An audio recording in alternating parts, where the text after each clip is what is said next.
welcome to another episode of the Let's Be Mindful show. Today, I have a topic that we're going to talk about, and I think it's a necessary topic. So, I have a licensed therapist as well as a trauma recovery coach who works with individuals and couples trying to recover from. How dare I use the word narcissistic? But because I know everybody's a narcissist, I was married to a narcissist. And I've had guests on my show talking about narcissism because I do think it's important. It exists. I don't care if we use the word a million times, but narcissists are out there. So, welcome to the show, Kayleigh. Hey V, thank you for having me. It's great to be here.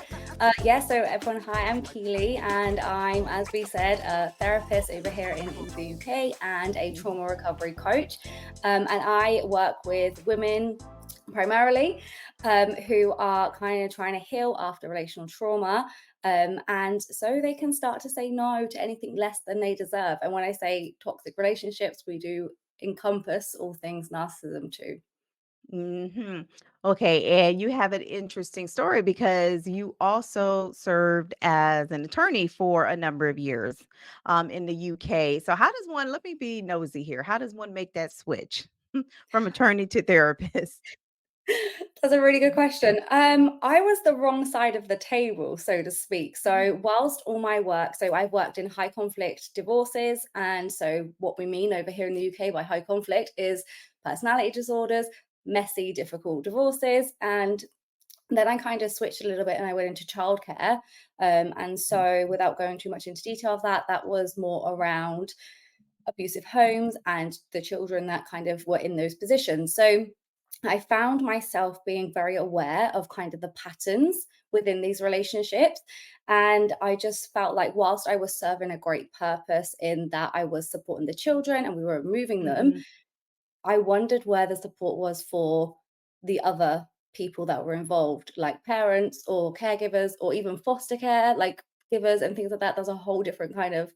situation to be in. But yeah, I just kind of got really interested in the whole psychology behind it. And I also grew up in an abusive household. My biological father was substance abuser and very, very violent. So I could kind of understand on one hand, but Mhm. also had this desire to make a change greater than I already was. And yeah, then I retrained as a therapist. So I'm like kind of dual, I guess. Mhm. Interesting. I don't know if you ever now this is a video that was on YouTube. Okay. And it was a highly viewed video. If you go on there, you can find it. And I'm not familiar with YouTube in the UK. I'm assuming we're looking at the same YouTube. But there's a divorce attorney that was on there. It was a black and white video.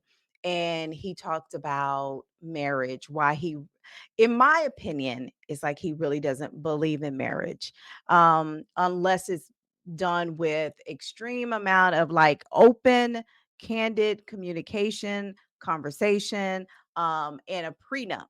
And his whole viewpoint on the prenup, and I'm not talking prenup just for people who are married to, Beyonce's and Jay-Z's. No, no, prenup for regular everyday people so that when you get to court, you don't have to fight over your $3,000 401k, right? But being that you come from, I would love your opinion on this, just because you served as a divorce attorney for a while. What do you think about marriage? Oh, that's a really good question. So I'm married now, nice in Mhm. a healthy relationship, but that took Mhm. some work on myself, firstly, to kind of get there. And then obviously within the marriage, I think that threw up a whole different kind of ball game. I don't necessarily think we have to have marriage. I mean, I think I believe in it so far as that it's really hard. I've got my legal head on. So from like a Mhm. legal standpoint, I mean, it's great in terms of, wills and things like that. And just kind of over here in the UK, we can have things called like marriage allowance for like tax purposes and all those kind Mhm. of great benefits. But do I think you necessarily need to be married to be in a secure, healthy relationship? I don't think it's necessary. I think obviously if you want to Mhm. do that, that's great. But I do think that a prenup and future planning is also a very sensible idea. And I think that will probably be controversial, but we get into these relationships. If it's a healthy relationship, for example, we get into them Mhm, and we're just full of chemicals of like serotonin and oxytocin and everything's great and wonderful. mhm, And you would hope by the time you get to marriage that you know the other person really well and it's going to last forever. But ultimately, we never know, and we're not responsible for the other person. So we do still have to have that kind of self protection, slight kind of, even if it's just a conversation. I think it's mhm. always a good conversation to have. The whole narcissistic, like, my ex-husband was never diagnosed because people are like, "But was he diagnosed?" But you know something is off. Now, I didn't know the difference when I was married. I was like, "No, he's just a jerk." Like, he did so many things, and I won't go into everything because I do talk about it on other episodes, but he did so many things that I knew weren't normal. And I would always give in because I wanted the marriage to work. I grew up, my parents are still married, 51, almost 51 years. So I grew up knowing marriage. Like, my parents are still happily married. I'm still daddy's little girl, even though I'm a grandmother myself. Um, but either way, I recognize things that were off in my marriage. Now, I want to ask the first question around that is, let's say somebody's married to a narcissist or somebody who's toxic, because narcissism isn't the only thing that creates toxic relationships. How do they begin to heal? Okay, so I think the first thing you need to do is be compassionate and kind to yourself. I think when we get into these relationships, we see the red flags, but we don't necessarily have the Mhm, mental capacity in terms of space and understanding and even self-awareness to kind of go, oh, okay, they're toxic, abusive, and this is going to end this way. Like we don't mhm, have the foresight of this. So I think you need to be compassionate with yourself, firstly, because we can't heal when we're continuing to beat ourselves up. Side mhm, note, when we're doing this and beating ourselves up, the question I want you to ask yourself is that really my voice? Because a lot of times we bring in family members' voices, we still have the mhm, narcissist voice in our head. It's not even really mhm, our voice. So having the compassion for yourself and also the support system. And I don't just mean professional, I mean that's great. Having professional support is phenomenal, but having a mhm, support network in terms of people who validate your experiences, because I think a lot of times we come out of these abusive relationships and we've been gaslit, sorry, within like an inch of our lives. We don't really mhm, know what's up and what's down anymore. We can't trust ourselves. So if we just have like a friend or just, like self-help books, podcasts, like family members who are safe, just all these people that can try and cultivate a safe space for us to have mhm. our feelings and our opinions and experiences validated is a really, really good start too. Mhm. Okay, you know what? So let me back up on my question because I've interviewed people that were like, one time I interviewed a doctor where she literally focuses on narcissism. So if you were to let's say you work with a client, and in her mind she doesn't know what kind of person she was married to. It could have been a narcissist, could have been somebody else, had a different type of personality, but how would you describe being in a marriage to a narcissist? What does that marriage typically look like? Are there telltale signs that someone can say, "You know what? I was or am married to a narcissist?" I think there's so many different variations of narcissism. So we have like the Mhm, overt, we have the covert, we have everything mhm, in between the spectrum. It's probably hard to be like they were grandiose or they weren't, or this, that, and the other. But I think mhm, a broad spectrum would be something along the lines of, were you kind of made to feel like you were always in the wrong? mhm, Were they always kind of put themselves on a pedestal, or it was always kind of their way or no way? And just, I think when you come out and you think, what just happened? Like you really don't know what just happened. You don't know who they were. You don't even mhm. know who you are. That's a very good indicator that there's been some emotional abuse going on. And you know what I learned? I learned a while ago that narcissists, they come off. The thing is, it's like, wait, how do narcissists date beautiful, eh, well, not even wealthy, but I'm gonna say well-to-do or intelligent? It's like they have a type, but the thing is, they come off as very charming. So it's not like somebody, let's say me. I have a very dominant personality, very independent, very intelligent, and some may say I'm attractive. How would a narcissist get their hands on me? Well, I'll tell you, they come across as very charming. It's not like they wear this thing on their chest and say, I'm a narcissist.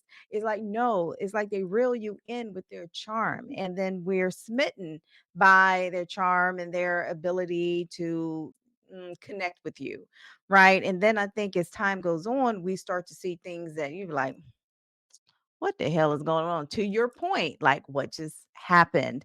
I saw a reel recently and I had sent it to my father. And I said, listen to this man. And my dad said, yep, that is so and so, my ex-husband. The reel was about co-parenting with a narcissist. They said there's no such thing. They said you have to do parallel parenting. Can you co-parent with a narcissist? Long answer, really short. No. Obviously, I've not seen the real, but yeah, parallel parenting is the only way. So you have to kind of let them do what they're going to do and minimize as much as you can within your control the Okay. damage. Studies say that we only need one stable, healthy, secure, loving parent to kind of mitigate any damage from narcissists, toxic people. So I think as long Mm, as you're doing the best you can and you know you are, then you're doing the best you can, quite literally. But also the grey rock method, where you kind of just make it very business like with them. So they're going to always try and manipulate or kind of worm their way back through something and make things difficult. That's just the way this personality type works. We can't really stop that. And if you have to co parent, then mhm. yeah, parallel parenting is the only way forward. Grey rock, parallel parenting, document everything. And I say that lawyer wise, therapist That's the wise, lawyer in you. for your own general well-being. I think is really important to kind of keep your own journal of what happens so you can come back and validate yourself and your own experience too. I found that's really helpful for some of my clients as well, because we can like kind of document, they pick the child up at 9 a.m. That's great, but what was your experience of that? Because we would have been told in the relationship that our experience isn't our experience, and so we're wrong. So it's very easy to fall back into that trap, I guess. So if we're having our own kind of memoir, so to speak, then we can kind of maintain our own mental health as well, alongside having to co-parent in the loosest form of the word. I know you just said that as long as there's one emotionally stable parent. Um, what if the child primarily lives with the narcissist? How can we minimize that damage? This is when it becomes tricky. And I'd Mm, seen this again in my law career, obviously from the opposite side of the table, not as a therapist, but as the lawyer. And it is tricky because you have minimal time, minimal contact, minimal influence, if you like. But again, you just have to kind of keep your time as good and as best as you can. You can obviously suggest that there's a therapist or something support wise for the child, but realistically, they're not going to do anything they don't want to do. So we can sit here and focus on how do we kind of change them, but we can't. So we have to look at how we can make our time the best and always make sure the child knows that there's always room for communication. If you need me, here is, if they're allowed to use mhm, a phone, here is ways you can get in contact with me. They could also keep their own journal. You have to be very mindful of their safety too, because as we mhm, know, the emotional roller coaster that comes with a narcissist is up and down. And so mhm, it's a very fine balance of their safety, you still being a stable parent and trying to again mhm. mitigate the fallout. Now, let's say that a person who is not a narcissist and isn't, well, let's just say, I'm gonna use the word normal. Somebody who's normal, right? They're going out here looking for love, and they're meeting people, whether it's a man or woman, because there's female narcissists too. It's not just men; it's women as well. But somebody's going out here looking for love. They come across somebody. Would you say there are red flags that they should be aware of to prevent? Because I think the best thing to do is to prevent yourself to even getting involved with somebody or a toxic relationship, period. But a lot of times, I don't think we recognize they're toxic until we're all in. But do you have any red flags that you go over with your clients so that they don't get involved in toxic relationships? Yeah, absolutely. So I think it's like a two-pronged approach, right? So this we need Mhm, to kind of do our own work and know our own boundaries, our own mhm, standards, our own core values, but we have to be solid in them. Because if we just go, well, my deal breaker is if they cheat and then they cheat and we don't follow through, one, we're breaking our self-trust, and two, well, what's the mhm, point? We're obviously not standing on them hard. So it's really important to kind of do your own work so you are ready to date. Because I think, again, lots of times we springboard from relationship to relationship. We don't really take the time to mhm, decompress and reconnect with ourselves. So that's what I would say is like one half of it. But then in terms of the red flags, a couple, obviously, love bombing is a very big one. mhm, Again, when I say love bombing, I don't just mean Louis Vuitton handbags, because sometimes it's more subtle forms. So more subtle forms of love bombing could look like wanting to spend a lot of time with you, more than, would be normal for, mhm, saying, like, the second date. It would just be, like, trying to keep you on the phone for, like, 5 hours at a time when, you've got work the next day. All those kind of, mhm, like, overly affectionate and attentive kind of needs. I mean, mhm, we all like to have attention and affection, but I think it has to be mhm, proportionate for the amount of time you've known each other. Again, any form of emotional, like, abuse. And so in terms of that, it's more like gaslighting, it's more like silent treatment, it's more, there's a thing like negging, like all those kind of things, like the mhm, backhanded compliments and negging. Like, oh, well, like, I thought you would be like that smart, or I thought you were like pretty when you had makeup on, all those kind of like, they're not really a mm, compliment. And again, just trying to fast track the relationship. So you're my soulmate. Really? We've known each other 3 weeks. Those are mm, kind of the things I would look out for, and then I'd also really wanna look at how they handle disappointment. Because whilst we think we can't do that until we're kind of in the relationship, if, say, for example, you're due to go out on Friday night, but you've got to work late, so you tell them at, like, lunchtime, "Really sorry, I've had to work late. I'm not gonna be able to make this evening," and they're really, really annoyed about it. I mean, they're gonna be annoyed. mhm, It's not great. But we have to, mhm. again, look at the kind of level at which they're disappointed and how they handle that, because I think that's a great predictor of how they're gonna show up when things get a little bit more intense later on down the line. Mhm. Okay, now there are stories where people I haven't experienced this, but I know there are stories that exist. People meet somebody, girl, and they hit it off right away. Next thing you know, the girl, 10 days later, they get married. And I think a lot of people have that mindset that, you know what, if it can happen to Sam and Mary, it can happen for me, right? Because you said that if I found my soulmate after 3 weeks, right?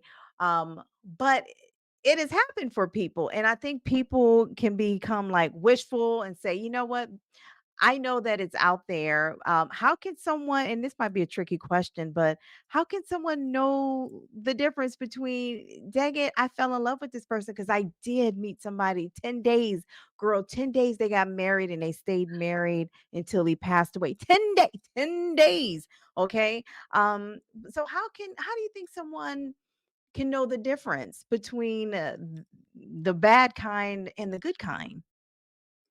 Okay, that's a really good question. And I don't want to rain on anyone's parade because this is going to sound like a negative Nora, but let's be honest. If we're being realistic, they are the Mhm, minority. And mhm, so, whilst we all have, and we've probably been programmed by the fairy tales that, we're going to meet somebody and fall in love, and mhm. the reality is doesn't work that way. It can't really, in the most part, like, it can't really work that way, because Mhm. we don't know these people. How do you love somebody that you don't really know yet? How can somebody really love all of you when, you've Yep. taken X amount of years to get to know yourself? How do they know you Mhm. after 3 months? Like, it's very, very, very tricky. And it's really hard because we do run away of ourselves. We do kind of have these thoughts Mhm. of like, oh, what does my last name sound like with his, and vice versa, and all those kind of things. But it's really, really important that we kind of keep ourselves in check Mhm. and look at where this is like the deep stuff now. Look at where those thoughts are stemming from, because it normally comes from the fact when we're kind of obsessing and fantasizing and getting a little bit too deep in like, Mhm. "Well, it might just be happening to me because, it's been 3 weeks and it must be love." We need to look at where that's coming from for us. Somebody is a narcissist.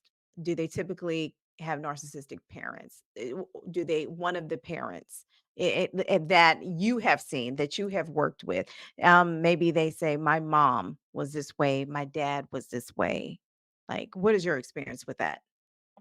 Yeah, so my experience, and probably from my psychotherapy training and from what I understand in terms of narcissism, it's not, I don't believe there's a gene. I mean, if there is one, fantastic. Let's find out and see what we can do with that. But I Mhm, don't believe there's a gene in terms of genetics and mhm, it's kind of, you're just biologically disposed to it and that's that.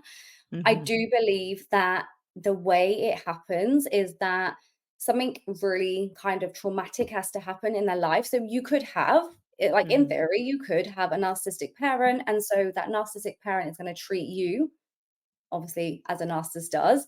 And that is trauma for a child. So between the mhm, ages of 0 and 7, that's like our prime time of kind of like absorbing the world around us. And it basically forms who we are. It tells us who we are. So if we have like limiting beliefs, for example, of I'm not good enough, it normally comes from those kind of like really important foundational stages. So again, if you have like a narcissistic parent, and they treat you in a certain way, is going to be trauma.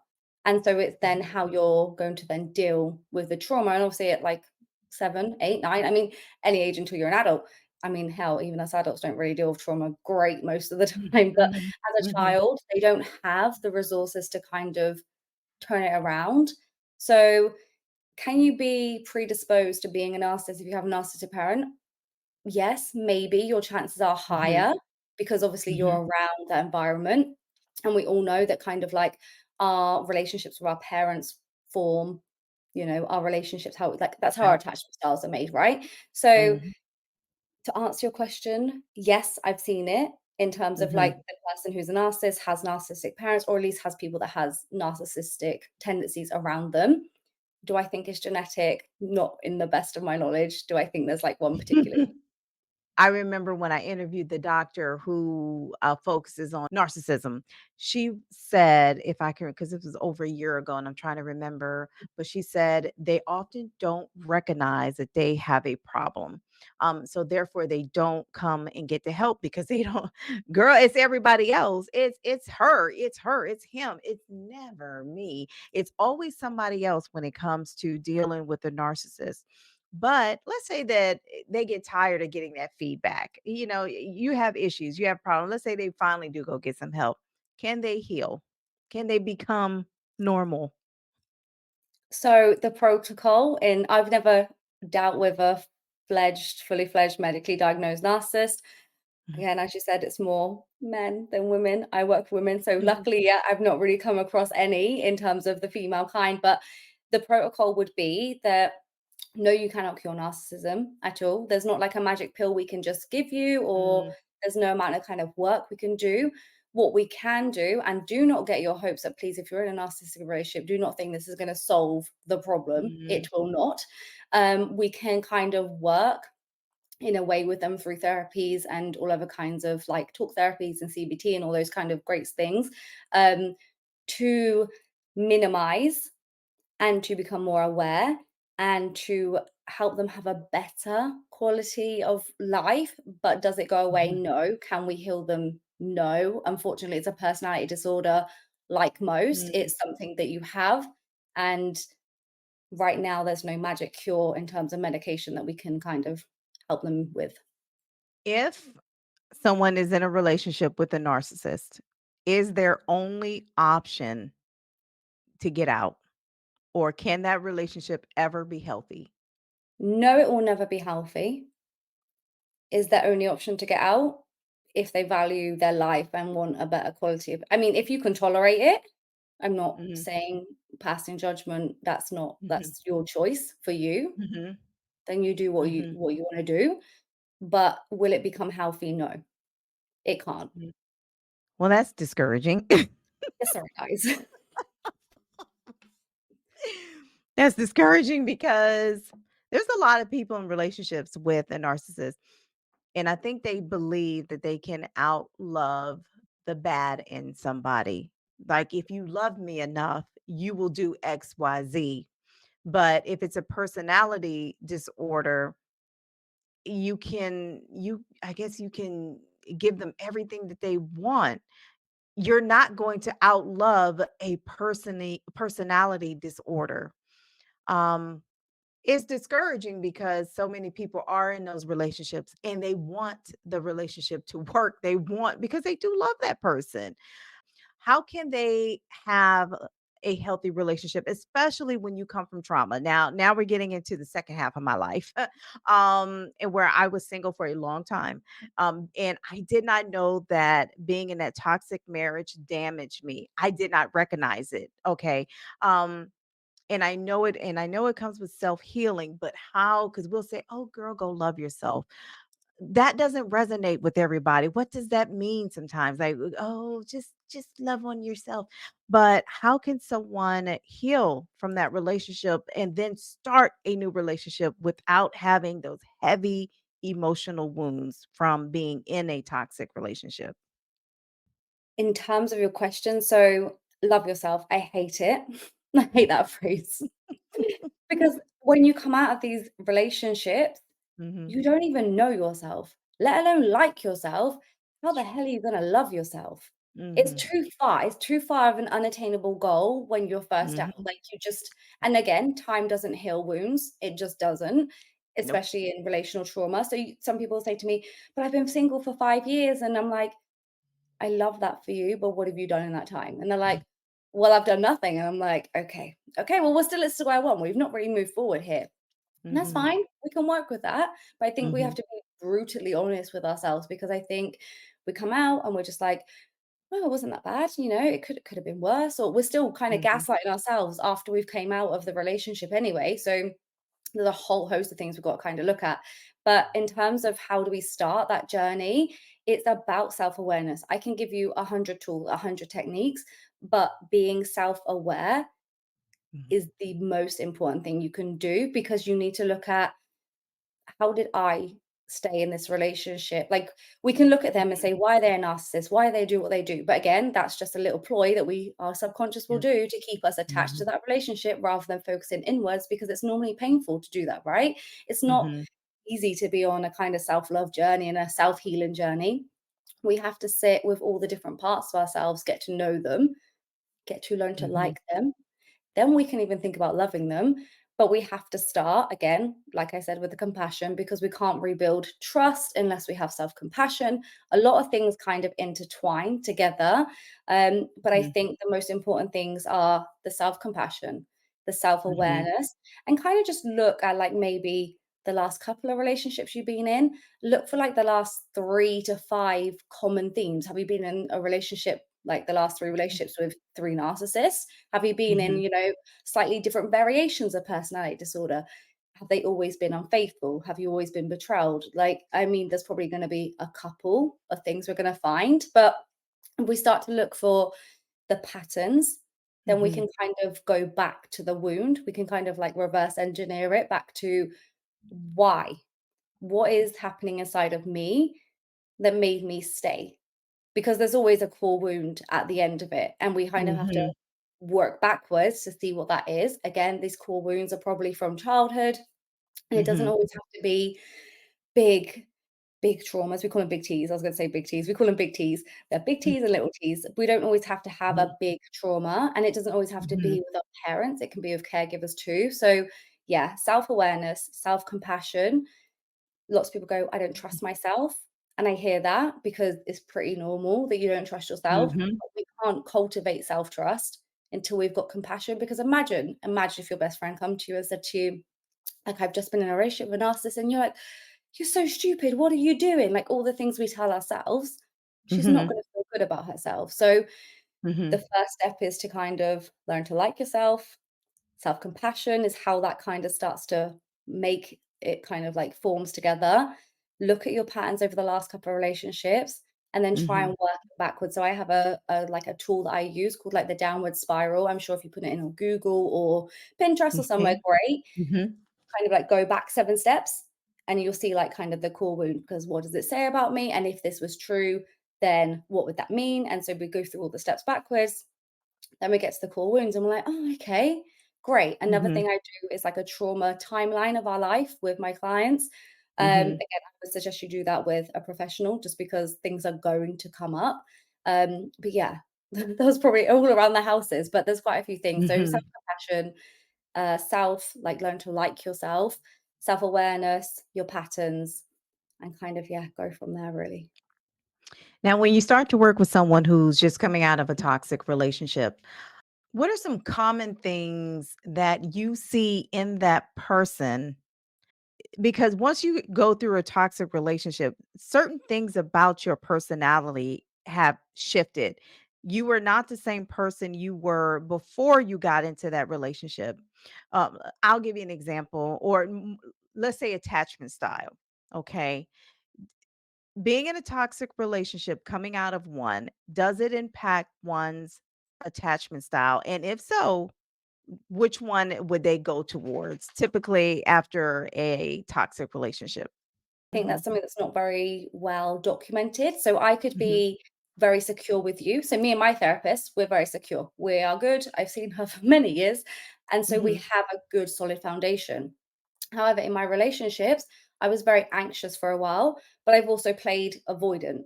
So your attachment style is very fluid. So it depends on just the way that you react, really. So yeah, the mhm, possibility is that you could be a very secure person, although I'm not sure a secure person would get in a relationship with a narcissist, but you could be more secure than not.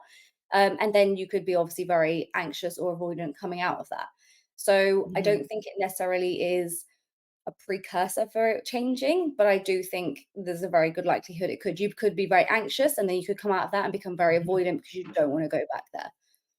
Growing up, I've always been very secure, always. My parents, like I said, my parents still married, gave us an excellent childhood. I'm back to being secure. Let me just say that. But being in that relationship, you just hit the nail on the head with the last thing you just said. You don't want to go back to the hell you were in.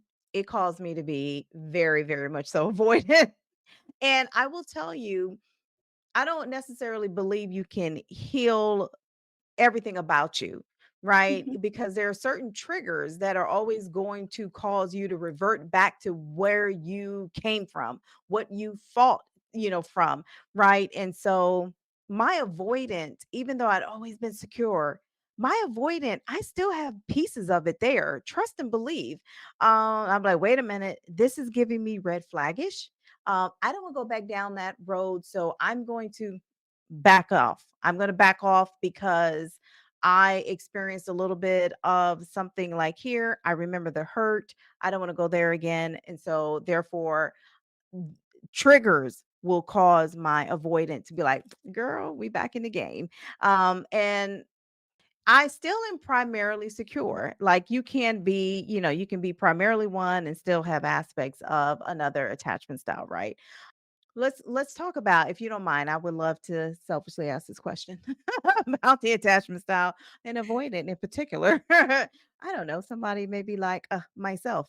So a woman who's an avoidance, what are some of the things? Because she's supposed to be the feminine one. She's supposed to want to be the emotional one. She's supposed to want to be close, right? And then it goes against the perception of what a woman is if she's the one creating the creating the space is not typically what a woman. Oh, we're supposed to be feminine, we're supposed to be the emotional nurturing creatures, so it's not necessarily normal for a woman to be the one that's saying back off, I need my space. So you come across a woman like that, um how could you coach her to be more secure in her relationship, in her interactions? I think the first thing is if you're anxious or avoidant, your best partner will be insecure. Mhm. They won't take your messing, but they'll be secure. And then you'll kind of learn to kind of co-regulate, and then they'll teach you it's safe. And that's an ideal world, right? But so if we Mhm. have somebody who's avoidant, the first things we need to kind of think and look at are about like the proximity, but very slowly, because I think if we jump all in, they're jumping right back out the pot. So we Mhm. just can't go there. But it's all about baby steps. And obviously, again, the commitment. They have to want to kind of do that better, because it's going to be slightly uncomfortable Mhm. because it's out of your comfort zone. So it's about kind of noting that might be if it's a straight red flag, it's a red flag, and we're putting the brakes on and we're getting out the car. If it's, the first time something's maybe happened and it's not a complete deal breaker, we're going to sit and we're going to watch and we're going to wait for a little while. We're going to see if that yellow flag turns green or if it turns red. But it's Mhm. all about the proximity and baby steps. Baby steps, baby steps, baby steps, because we can't jump in. But we also have to be willing to kind of sit on the edge of feeling uncomfortable, in terms of us to kind of like see how this is going to play out, but also just stretch Mhm. ourselves a little. Not too far. We don't want to go crazy, but just learn to stretch ourselves a little bit. I agree that you have to be in a relationship with a secure person. I 100% agree with that. And I'm primarily secure, but like I said, and I tell people, you can have triggers. Okay, so to say that if someone out there is avoidant, let me just say I resonate with you. And when I get clients who have an anxious attachment style, and then yet, because opposites attract, and a lot of times they start going after the avoidant. And I will say, you know what, the avoidant does also want oftentimes they want a close relationship. They want to be intimate, but intimacy scares them. I can relate so very much to them. And so therefore they ask me questions because I know what an avoidant feels like. It's not that we're trying to run from a commitment. It's that it's scary. And I had a normal, let me be clear, girl. I had a normal childhood. My avoidant did not come from childhood. So relationships can absolutely, our life experiences can absolutely change parts of us. Somebody who's trying to get in a relationship, but and they've experienced these types of traumas and relationships to where their personality or traits about them have changed a little bit. Like the example I just gave. I know you said that okay, they just have to show compassion towards themselves. I get that. I get that.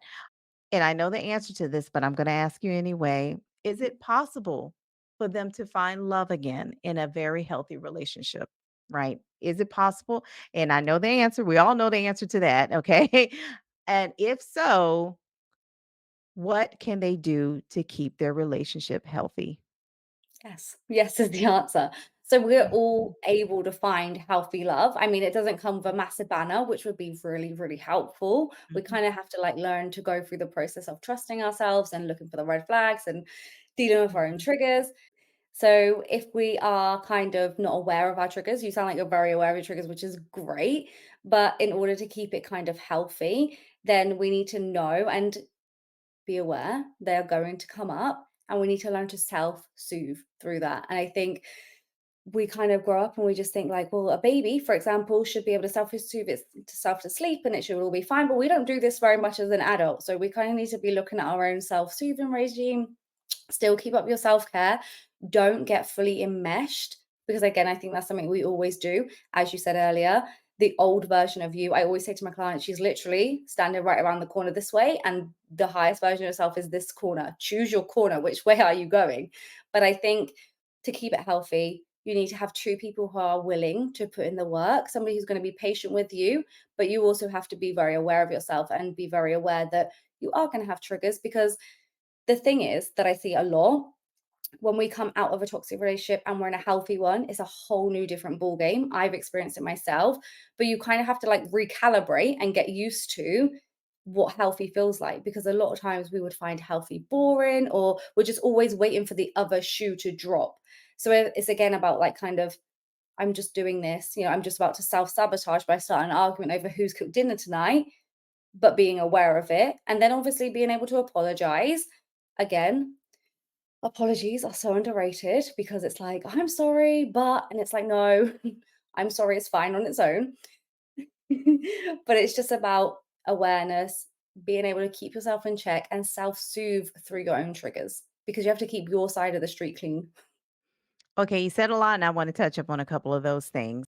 How can someone stop self-sabotaging? It is I literally was taught, so I do meet with my life coach, and I've been meeting with her for a few years now, and we talk about self-sabotaging because just so people know, an avoidant, they have issues with self just so people know, like you do have issues with self-sabotaging and trying to tell the difference between, wait a minute, is this my self-sabotaging that's speaking, or is this really me speaking?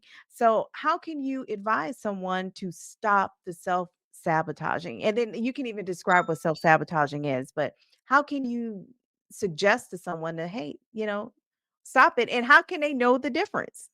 The difference between kind of self-sabotaging and whether you should be sabotaging essentially Mhm. become it Mhm. comes down to a thing of your intuition, but it also comes down to your fear. And so how do we know the difference between fear will be the thing that's self-sabotaging you, your intuition, well, it's there for a good reason, and so the reason it's popping up is because we need to pay attention. And the way that we can kind of tell the difference between that is by how loud it is. Our fear screams at us, it's there constantly, it just gets louder and louder and louder, and you can't ignore it. Like if you're scared of heights, then like the more you climb up the ladder, the more you're like, oh my god, oh my god, oh my god, oh my god. And it's just getting louder. Like everything's becoming really tunnel vision. That's Mhm. fear. Your intuition, it feels very calm. I've experienced it as it feeling very calm, and it's just there. Like you just have that feeling, that gut feeling, this is not right. So I guess feeling your body would be one way to stop self Mhm. sabotage because, again, if it's loud, it's probably fear, and you can go, okay, check in with myself. How am I feeling in my Mhm. body? I do a lot of somatics work. So, does it feel like a volcano? Does it feel like Mhm. tingling? How does it kind of feel? Okay, could I be self sabotaging? This is kind of really quite hard to do. So, I guess it's an art form because I can tell you to do this now. But if you then start to get dysregulated, then it's all going to go out the window. So, it's going to take practice, be patient. But then, obviously, because your intuition then is quiet. So, that's a really good way to kind of get a feeling Mm, for if you're self-sabotaging because of fear I or like that. I like that. Listen, and the funny thing, girl, you must have been on my conversation with my life coach because the funny thing, no BS. She said, when I was talking to her, girl, my eyebrows started twitching, right? And she was like, what do you think your eyebrows trying to She's like, "What do you think your eyebrows trying to tell you?" And she's like, "I mean that. I mean that because I think your body's trying to tell you something." And I was like, my eyebrows like anyway. But that literally was right before our call. Okay, so now you also talked about when we talk about keeping a relationship healthy, and I personally think communication is the key. It's key. But it's not, and I always like tell people having a conversation and communication, they not the same thing. I can go out here to the post office and mail a damn box and have a conversation with a complete stranger. Okay, communication matters the most when let's say there is a disagreement that is going to make or break you if you do not know how to communicate with your partner to where the disagreement is actually bringing you closer, where you're learning about each other. That disagreement is going to turn into an argument, or you're going to take that stress, internalize it, and you will fester until one day you blow up. But you talked about the right way to apologize. This is huge. It's huge in relationships because people always, I feel like, want a rationale. Like, well, I did this, but that's because I blah, blah, blah." It's like, hold on now. That's not an apology. It's not. No, just apologize. There's no but. There's no other damn words after it. It's I apologize. So if someone's dealing in a relationship with somebody who doesn't know how to pause, we know communication can be taught, right? But it can't be taught from the partner because it's going to still come off as feedback. How can someone learn how to properly communicate an apology? Yeah. Yeah. Yes. Nobody. Mm. Yeah, it's like the biggest thing. So in couples therapy, we always talk about like the rupture and repair. So the rupture would be the argument, and then the repair is the apology Mhm. and how we kind of apologize through it and work through it. We also, I remember in my early years of training to be a therapist, I joke you not, we had to just do like a whole course. So we have like different stages over here, but in the first course, we literally worked for the longest time on listening because you can hear and you can Mhm. listen, and they are very Mhm. different things. Mhm. Say it That's it. louder for the people. Yes, they are very different things. In your mind, what's the I'm about to have a hot flash. In your mind, what's the difference between hearing and listening? So when we are just like kind of hearing, I'm hearing what you're saying, Mhm. but I'm also formulating my response in my head. So I'm not actually hearing or listening to what you're Mhm. saying, which is really quite hard to do. When you actually listen, you quiet and you're not thinking about what's going on up here. You're listening Mhm. quite literally to the words of what the other person is saying. We're not trying to misconstrue this Mhm. here. We're not trying to formulate what they could have meant in our heads or kind of answer back to them because we're listening. And then when we listen, that's when we can communicate properly and effectively because we've not made a thousand assumptions. We've not kind of jumped Mhm. off the face of the earth with everything, and we can then apologize because the thing with apologies are when we are saying to somebody, Mhm. "Okay, I'm sorry, but this is this." No, this isn't about Mhm. them. This is still about you at this point. And so it doesn't really matter what. So I say impact over intention. I tell my children this all the time because I'm like, "Mummy, this person hurt me," or you know, she jumped off the sofa and she blah, blah, blah. I didn't mean to hurt them, Mhm. but you did. Mhm. Impact over intention. So you might have had a partner and you've had an argument over the dishes. And so now you've said some mean things to each other, and one of you's come back ready to apologize. And I'm sorry, but if you didn't just leave the dishes, That is not an apology. You better turn around and try again. yeah, Um, yeah. And I don't think people realize how hurtful, like, those are unresolved issues that continue. They don't go away. You just kind of brush them under the rug, then you put on a smile and you continue, right? But the next time it happens, you don't get to start at 0 because you didn't resolve it. You now you're starting at 10 and then 20 and 30 and then it's your fuse is getting shorter and shorter to where you're going to easily fly off the handle, right? Because you never resolved that simple conflict, and it begins and ends with communication. Now let's say that on the somebody's on the giving end, right? As far as giving, as that I have to give, I want to bring up an issue, right? And their partner is notoriously known for being defensive. That is huge when it comes to listening. A lot of times people go right into defense mode. How can someone bring up an issue, right, in a relationship to where the partner doesn't perceive it as an attack? I statements. The minute we start going in being like, you did, or this is my problem, or da da da da, they just go barriers, defense, don't want to hear it. They're now not listening. They're just hearing, they're formulating their response. They're triggered. That's it. Mhm. It's already finished before it's kind of started. I feel like this when this happens Mhm.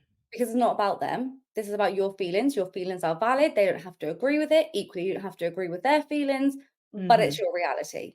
And the minute we come in with an I statement, we're Mhm. taking away the blame, we're taking away any kind of shame, any guilt, any anger, because we're not making it about them. So Mhm. maybe, hopefully, this is the aim, they can kind of come with like a calmer way of dealing with things, Mhm. and then they can hear you, so then they can listen, and then hopefully you can kind of come to a resolution. Mhm. And if I could piggyback on that, eliminating words like you always and you never. You Mm. got to take that out of the vocabulary. I have been guilty in using those words, but then I take a step back, be like, you know what? Let me not say that because that's not a fair. thing to say. It's like, you never listen to me. Let's not use those words because you immediately put the other person on defense because then they're going to be scanning their brain to that one time that they did, they didn't or they did or whatever just to prove you wrong. And so we have to avoid using those words. Um, and I'm talking about the whole communication piece because I think it's imperative in a relationship. So if you're going from a toxic relationship, and you're not trusting yourself, you're not trusting your judgment, you're not trusting your communication skills, you're not even trusting your heart, your intuition anymore because I'm not even gonna say they failed you. Something failed you. And you're not alone because something failed me too, dang it. But either way, you're in a position to where now it's like, I'm going to be hesitant. I'm going to think twice before I leap. So the one thing that I could give advice to anyone is to work on your communication because that can either make or break your relationship. Okay, so somebody meets somebody, and they have a spark, they have a connection, they're communicating well. Let me just ask the basic question because I know I just said it, but in your professional opinion as a therapist, communication, can somebody work on their communication by themselves, or do they need to work on a communication as a unit together? So I would always say for couples therapy, you have couples therapy here and you have individual therapy too, Okay. because this is for the relationship and this is for your side of the street, whichever side you're going to Hmm. be.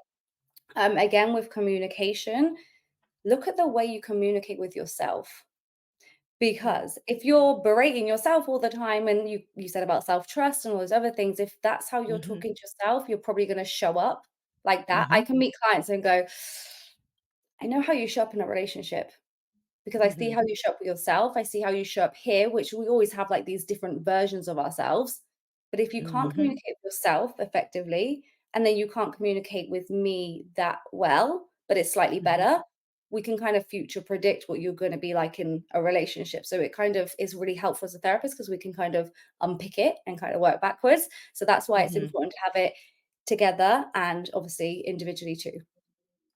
Let's say, and I was going this way with the whole communication, somebody starting a relationship and they want to keep it healthy, and they're communicating. What are Do you think that they, one, have to I'm thinking modes of communication. Do you think that they, one, have to be on the phone, every day, like touch base every day? Because there's a lot of people doing long distance relationships today. The power of the internet, that is very we just went on vacation and we met a young lady. She lives in Bali. Her boyfriend lives back in the UK because that's where she's from. And they're trying to maintain a long distance relationship. That's not an easy thing to do. So they have, though, put together steps and protocols like we are doing XYZ.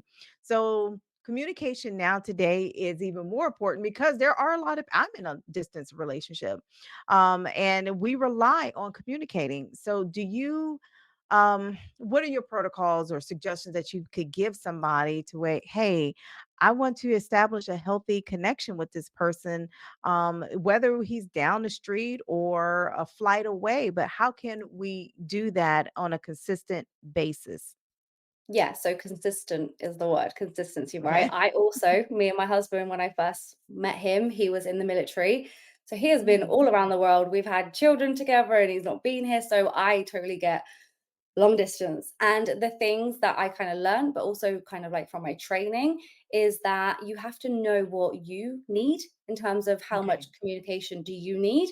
And then you need to have the Mm, communication with each other and the conversations. And you need to kind of mm, find a mutually acceptable ground because you might need to text 10 times a day.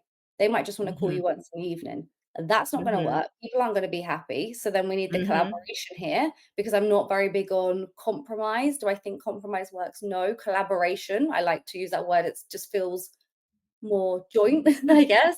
Okay. So yeah, I would say definitely focus on what you need and learn about what you need to make you feel safe and happy and comfortable, but then also be willing to hear what they need Mhm, to. And then I think, yeah, as you said, the people in Bali and UK sound like they've made it really work in terms of they just had a conversation about the communication, and they've been able Mhm. to find a mutual ground.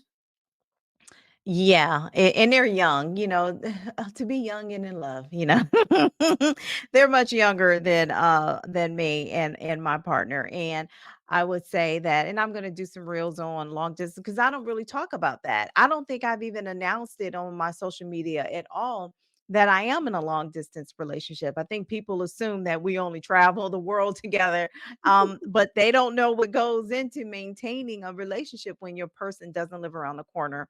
And I'm about to be nosy. So how long did you and your husband do like, is he still in the military?